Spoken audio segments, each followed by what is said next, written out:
ગણેશાય નમઃ. જય શ્રી કૃષ્ણ મિત્રો. આજની આ વાર્તા ખૂબ જ માહિતી આપનાર છે. આ વાર્તા તમને તમારા જીવનમાં પ્રેરણા આપનાર છે. આ વાર્તા પૂરી ધ્યાનથી સાંભળજો. આજની આ વાર્તા સાપ એટલે કે નાગ અને નાગણીની છે. આ વાર્તામાં તમને ખબર પડશે કે જે ઘરમાં દીકરીઓ હોય છે, જે પિતાને દીકરીઓ હોય છે, તે તેમને કેવી રીતે ઉછેરે છે અને તેનો અંત શું છે. કોઈ પણ ઘરમાં દીકરીનો જન્મ કેટલો શુભ હોય છે, કેટલો વિશેષ હોય છે. જે દિવસે દીકરીનો જન્મ થાય છે તે દિવસે શાસ્ત્રોમાં કહેવાયું છે કે જે ઘરમાં દીકરીનો જન્મ થાય છે તે ઘર ખૂબ જ ભાગ્યશાળી હોય છે.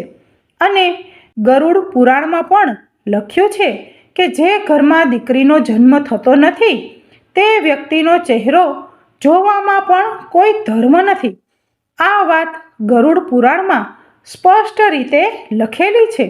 પરંતુ જેઓ પોતાની દીકરીઓને ખૂબ સ્વતંત્રતા આપે છે, તેમને ખૂબ લાડ કરે છે, તેમની દીકરીઓ ભટકી જાય છે.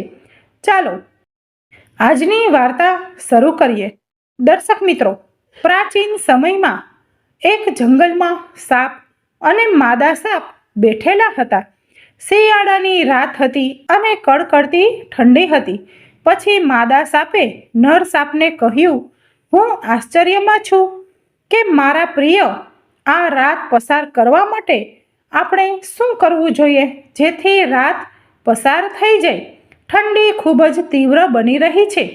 નાગિન કહે છે કે મને એક વાર્તા કહો જેથી આપણે આ રાત પસાર કરી શકીએ. નાગણીની વાત સાંભળીને નાગ એક વાર્તા શરૂ કરે છે. તે પછી તે નાગણીને ધ્યાનથી સાંભળવા માટે કહે છે, કારણ કે તે ખૂબ જ માહિતીપ્રદ અને પ્રેરણાદાયી વાર્તા કહેવા જઈ રહ્યું છે. આ વાર્તા એક શ્રીમંત માણસ અને તેની પુત્રીની છે. હવે નાગણી ધ્યાનથી સાંભળે છે અને નાગ વાર્તા શરૂ કરે છે. જે લોકો આ કથા સાંભળે છે તેમણે આ કથા પૂરી સાંભળવી જોઈએ. નાગ વાર્તા શરૂ કરતા કહે છે કે એક શહેરમાં એક શ્રીમંત માણસ હતો. એ શ્રીમંતને એક દીકરીનો જન્મ થયો. જ્યારે દીકરીનો જન્મ થયો ત્યારે શ્રીમંતના ઘરમાં ખૂબ જ ખુશીનું વાતાવરણ હતું. તે તેની સાથે ખૂબ જ ખુશ હતો. તેની પુત્રીને તે ખૂબ જ પ્રેમ કરતો હતો. પોતાની પુત્રીને ખૂબ જ લાડ કરતો હતો. તેના પ્રેમની કોઈ સીમા જ ન હતી. પુત્રીને કંઈ કહેવાની જરૂર જ ન હતી. તેણે તેની બધી ઈચ્છાઓ અગાઉથી જ પૂરી કરી દીધી હતી. શેઠના લાડથી તેની પુત્રી બગડી ગઈ હતી. તેને કોઈનું સાંભળ્યું ન હતું. તે એટલી નકામી થઈ ગઈ હતી કે તેને કામ કરવાનું મન થતું જ ન હતું. તે સવારે 10 વાગ્યા પહેલાં પથારીમાંથી ઉઠતી ન હતી. તેના પરિવારના સભ્યો કાંઈ કહે તો તે તેને 10 વાતો સંભળાવતી હતી. તે આખો દિવસ છોકરાઓ સાથે ફરતી અને રાત્રે 12 વાગ્યે ઘરે પરત ફરતી. શેઠની પુત્રી એટલી નકામી થઈ ગઈ હતી કે તે કહેવું પણ ખૂબ મુશ્કેલ હતું. શેઠની પત્ની શેઠને કહેતી કે તમે આ છોકરીને બગાડી છે, પણ શેઠ તેની પત્નીને એવું કહીને ચૂપ કરી દેતા કે તે છોકરી છે અને સુધરી જશે. તમારે તમારી દીકરીઓને પ્રેમ કરવો જોઈએ. તમારે તેમને લાડ લડાવવા જોઈએ. તમારે તેમની દરેક જરૂરિયાતોનું ધ્યાન રાખવું જોઈએ, પરંતુ તેમને એટલા લાડ ન કરો કે તેમનું જીવન બરબાદ થઈ જાય. એ શેઠ પોતાની દીકરીના પ્રેમમાં એટલો આંધળો થઈ ગયો હતો કે તેને કશું જ દેખાતું ન હતું. તે ફક્ત તેની દીકરીને જ જોઈ શકતો હતો. તે ભૂલી ગયો હતો કે એક દિવસ તેની દીકરીને બીજા ઘરે જવાનું છે. બહેન દીકરી જે હોય છે તેને બીજા ઘરે જવું જ પડે છે. શેઠ આ વાત ભૂલી ગયા. શેઠ તેની દીકરીને એટલો પ્રેમ કરતા હતા કે તેણે ક્યારેય તેને ઠપકો આપ્યો ન હતો. ભલે ને કોઈ તેને ઠપકો આપે, તેની માતા તેના ભાઈને ઠપકો આપે ત્યારે શેઠ તેમની સાથે પણ લડતા હતા. અને તેમને મનાઈ કરતા હતા. તેઓ કહેતા કે તે હજુ બાળક છે, તે સુધરી જશે. દરેક માતા પિતાએ તેમની પુત્રીને હંમેશા સારા સંસ્કાર આપવા જોઈએ. તેમને ખબર છે કે તેમની પુત્રીને બીજા ઘરે જવું પડશે. માતા પિતા તેમની દીકરીની દરેક ભૂલ સહન કરી શકે છે, પરંતુ સાસરીવાળા ક્યારેય સહન કરતા નથી. તેથી તમારી દીકરીને સારા સંસ્કાર આપો. નાગ નાગણીને આ વાત કહી રહ્યો છે અને નાગણી આ વાત સાંભળી રહે છે. સાપ આગળ કહે છે કે હવે શેઠની દીકરી મોટી થઈ ગઈ હતી અને હવે શેઠને ચિંતા હતી કે તે એક સારો વર અને સારું ઘર શોધીને તેની દીકરીના લગ્ન કરાવશે. જે ઘરમાં છોકરીઓનો જન્મ થાય તે દરેક માતા પિતાનું સપનું હોય છે કે તેમની દીકરીના લગ્ન સારા પરિવારમાં થાય અને તેને સારું ઘર મળે. હવે શેઠ પણ આ ચિંતા સાથે દુઃખી થવા લાગ્યા અને તેમની પુત્રી માટે સારું ઘર શોધતા રહ્યા. છેવટે તેને તેના માટે એક સારો પરિવાર મળી જાય છે અને વેપારી તેની પુત્રીના લગ્ન ખૂબ જ ધામધૂમથી કરે છે અને તેને ઘણા પૈસા આપીને વિદાય કરે છે. જ્યારે તેની પુત્રી તેના સાસરે જાય છે ત્યારે તે 10 દિવસ પછી તેના પિતાને ફોન કરે છે અને કહે છે કે તેને કહ્યું, પિતા, કૃપા કરીને તમે અહીંયા આવો. તમે મને કેવા નર્કમાં નાખી છે.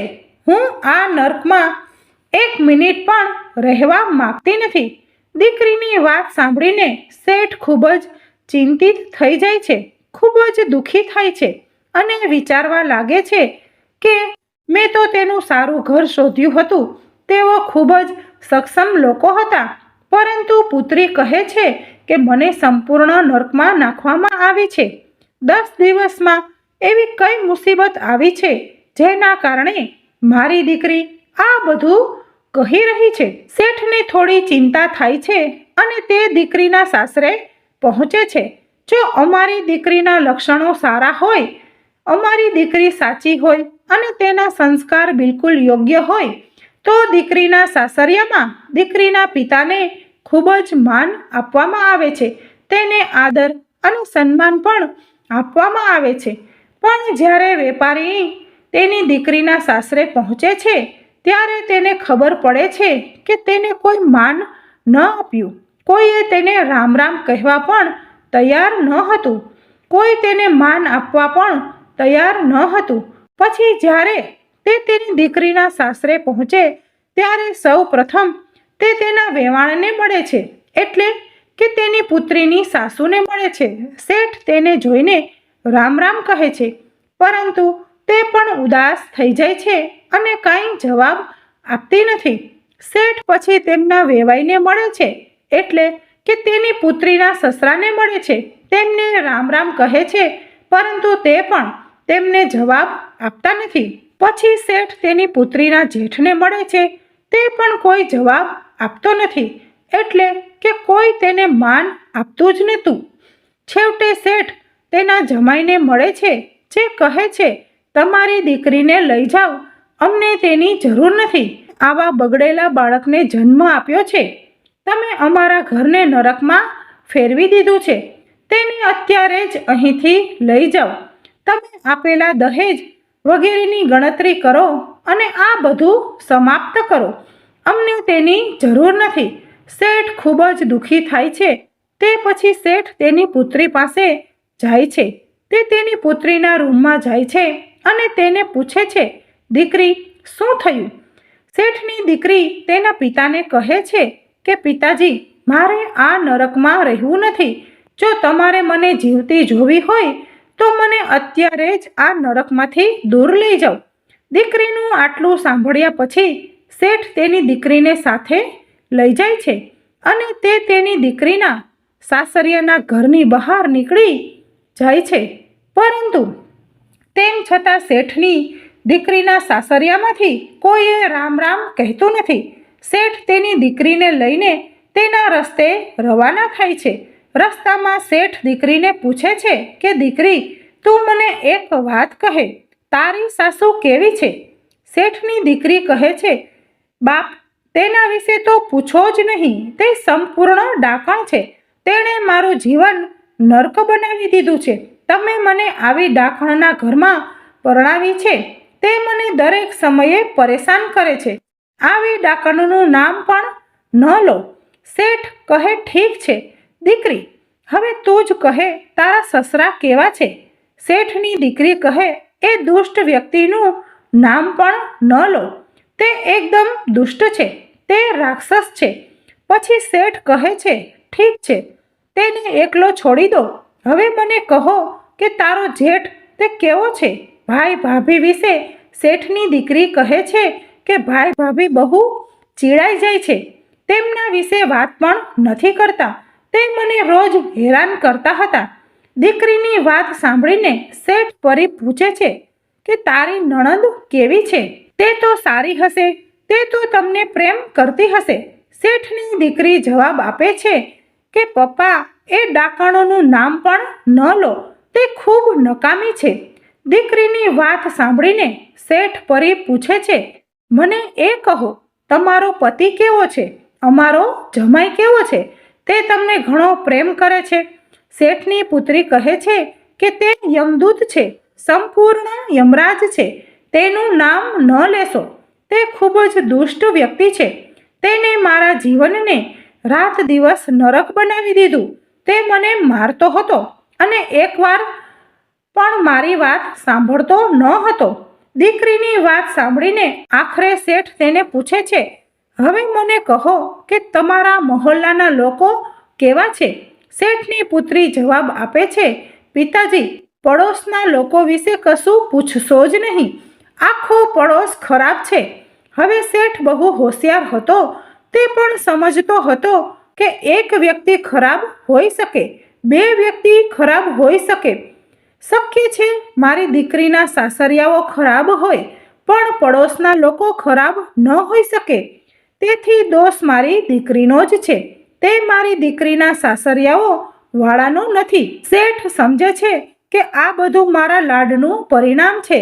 જો મેં મારી દીકરીને આટલું લાડ ન કર્યું હોત અને તેને સારા સંસ્કાર આપ્યા હોત તો આ સ્થિતિ ઊભી ન થઈ હોત.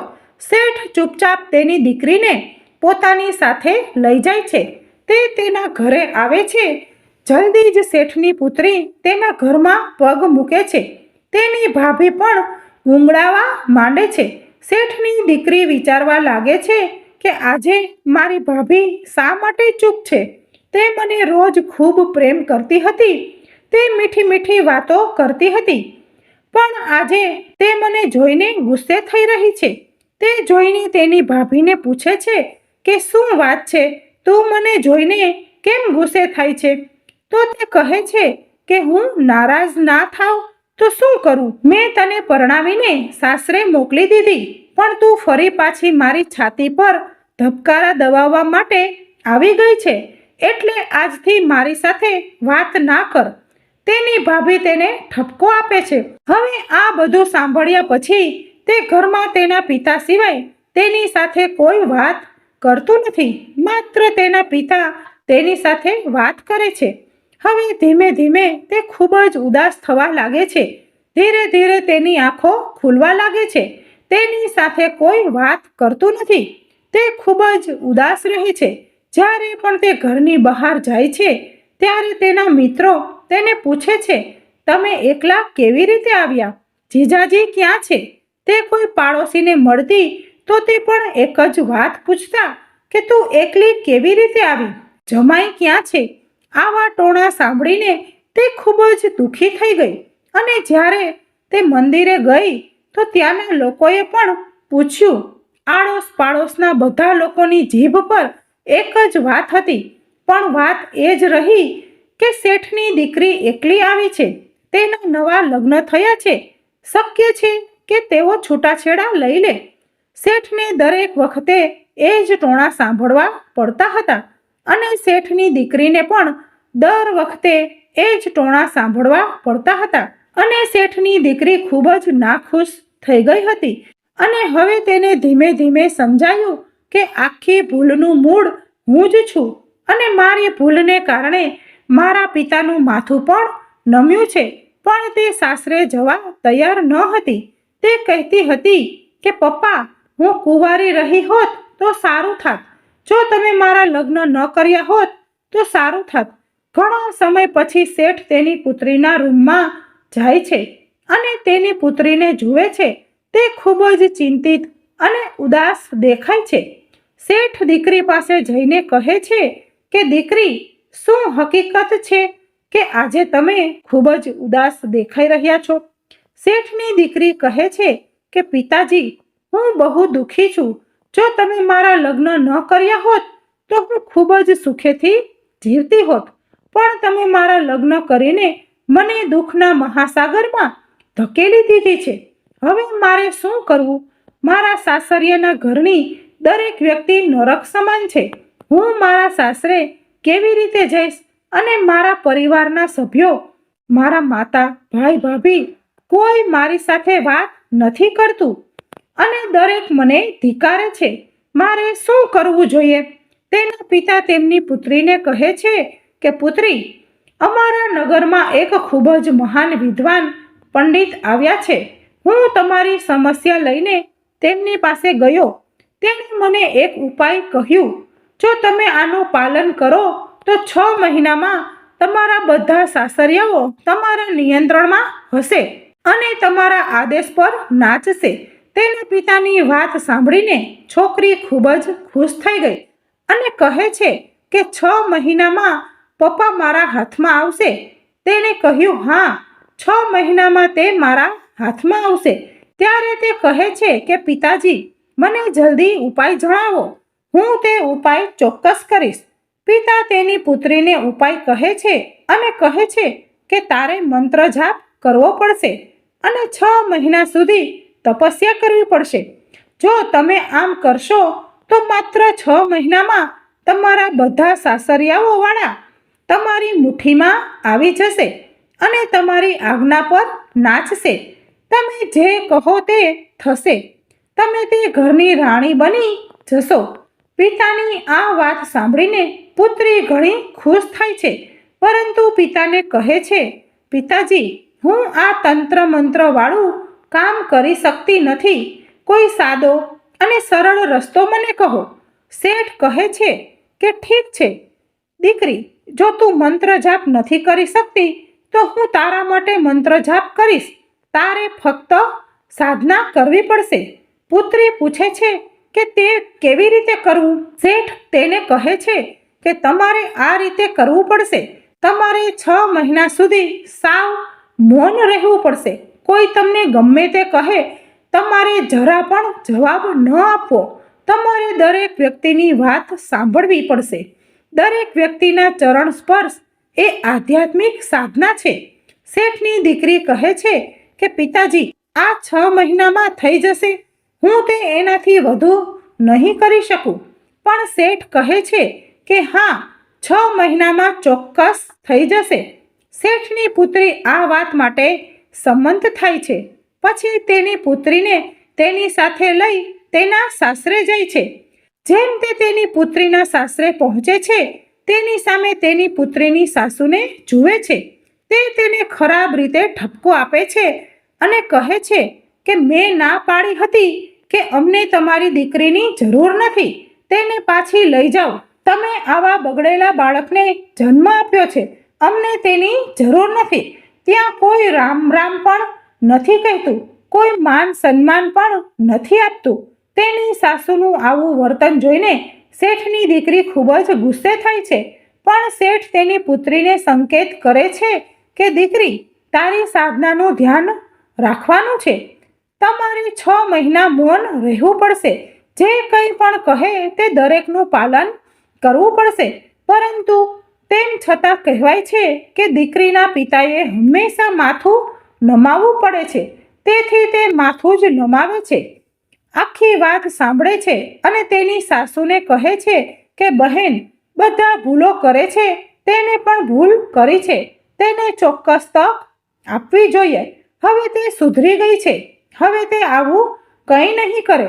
ઘણી આજીજી પછી તે છોકરીના સાસુ સંમત થયા અને તે સંમત થાય છે કે ઠીક છે, જો તેનામાં સુધારો થયો છે તો હું ફક્ત 15 મહિના માટે તેની સંભાળ રાખીશ અને તે પછી હું તેને પાછી મોકલી દઈશ અને તેને ફરી ક્યારેય બોલાવીશું નહીં. શેઠજી કહે છે, ઠીક છે, તમે તેને 15 મહિના માટે તમારા ઘરમાં રાખો. તેનો સ્વભાવ સંપૂર્ણ રીતે સારો થઈ ગયો છે. શેઠ તેની પુત્રીને તેના સાસરે મૂકીને પાછો આવે છે. શેઠની દીકરી સાસરે રહેવા લાગે છે અને સાસુના ચરણ સ્પર્શ કરે છે. સાસુને બહુ નવાઈ લાગે છે કે થોડા દિવસો પહેલા તો તે બહુ ગુસ્સે થઈ ગઈ હતી અને અમારા પર કોઈનો આદેશ ન સાંભળતી, અમારા પર હુકમ ચલાવતી હતી અને બેઠી બેઠી ખાતી હતી. પણ આજે મારા પગમાં કેવી રીતે આવી રહી છે તેને ખૂબ જ આશ્ચર્ય થાય છે. શેઠની પુત્રી કહે છે કે માતા, કૃપા કરીને મને આશીર્વાદ આપો. તમારા આશીર્વાદ મારા માટે ખૂબ જ મહત્વપૂર્ણ છે. જો તમે મને આશીર્વાદ આપો તો મારી સાધના સફળ થશે. તેની માતા તેને આશીર્વાદ આપે છે કે ઠીક છે, તું ખુશ રહે. હવે તે તેના ઘરે રહેવા લાગી છે. એક દિવસ તે તેના સસરા માટે ચા બનાવીને તેની પાસે લઈ જાય છે. ત્યારે તેના સસરાએ જેવો ચાનો કપ હાથમાં પકડ્યો કે તે તરત જ હાથમાંથી છૂટી જાય છે અને નીચે પડીને ટુકડા થઈ જાય છે. ત્યારે તેના સસરા ગુસ્સે થઈ જાય છે અને તેને અપશબ્દો બોલવા લાગે છે અને કહે છે કે મારા ઘરની બહાર નીકળી જા, મને તારી જરૂર નથી. તું બગડેલું બાળક છે, તું પરિવારનો ત્યાગ કરનાર છે. તે તેની સાથે આ રીતે વાત કરે છે. હવે શેઠની દીકરી મનમાં વિચારી રહી છે કે જો મારા પિતાજી મંત્ર ન જપતા હોત તો આ પ્યાલાથી જ હું તારું માથું ભાંગી નાખત. પણ હું શું કરું? મારા પિતા રહેવાની સાધના કરી રહી છું, તેથી જ મારે તારી વાત બહુ સાંભળવી પડે છે. જ્યારે પણ તે શેઠની દીકરીને કોઈ કંઈ કહે તો તે ખૂબ જ ગુસ્સે થઈ જતી અને ચીડાઈ જતી. પણ શું કરી શકે? તેને તેના પિતાના શબ્દો યાદ આવી જતા કે તેણે 6 મહિના સુધી સાધના કરવાની છે. તેણે શાંત રહેવું પડશે અને હું મંત્ર જાપ કરીશ. આટલું વિચારીને તે શાંત રહેતી. તે આ રીતે પોતાના ગુસ્સાને કાબૂમાં રાખતી. ખૂબ જ મુશ્કેલીથી તેણે પોતાના ગુસ્સાને કાબૂમાં રાખ્યો અને ધીમે ધીમે તેનું ઘર ચાલવા લાગ્યું. તેમને લાગ્યું કે હવે તે સુધરી ગઈ છે. બહુ મુશ્કેલીથી તેનું ઘર વસ્યું છે. 6 મહિના પછી તે ગર્ભવતી છે. 9 મહિના પછી તે માતા બની છે. હવે તેનું ઘર ખૂબ જ આરામથી ચાલતું હતું. એટલે જ કહેવાય છે કે પુત્રીને વધુ પડતો લાડ ન લડાવવા જોઈએ. તે ખૂબ જ જોખમી છે. તમારી દીકરીને પ્રેમ કરો, તેની સંભાળ રાખો, દરેક વસ્તુનું ધ્યાન રાખો, પરંતુ તેને તમારા ઉપર ભાર બને એમ પડવા ન દો, જેથી તે એક દિવસ તમારા માટે અતિશય પીડા બની જાય અને તેનું જીવન પણ બરબાદ થઈ જાય.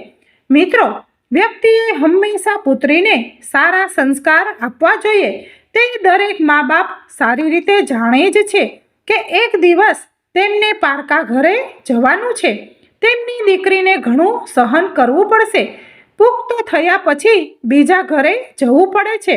માતા પિતા તેમની દીકરીની દરેક ભૂલ સહન કરી શકે છે, પરંતુ તેમના સાસરિયાવાળા સહન કરી શકતા નથી. તે લોકો આ ક્યારેય સહન કરતા નથી. તેથી તમારી પુત્રીને સારા સંસ્કાર આપો. નાગ નાગણીને કહે છે કે દીકરી અને ગાય દોરે ત્યાં જાય, કે દીકરી અને ગાય દોરે ત્યાં જાય. અને નાગણી આ વાર્તા સાંભળીને નાગને કહે છે કે સાચી વાત છે, દીકરી પારકું ધન છે. તો મિત્રો, મને આશા છે કે આપ સૌને આ વાર્તા ગમી હશે.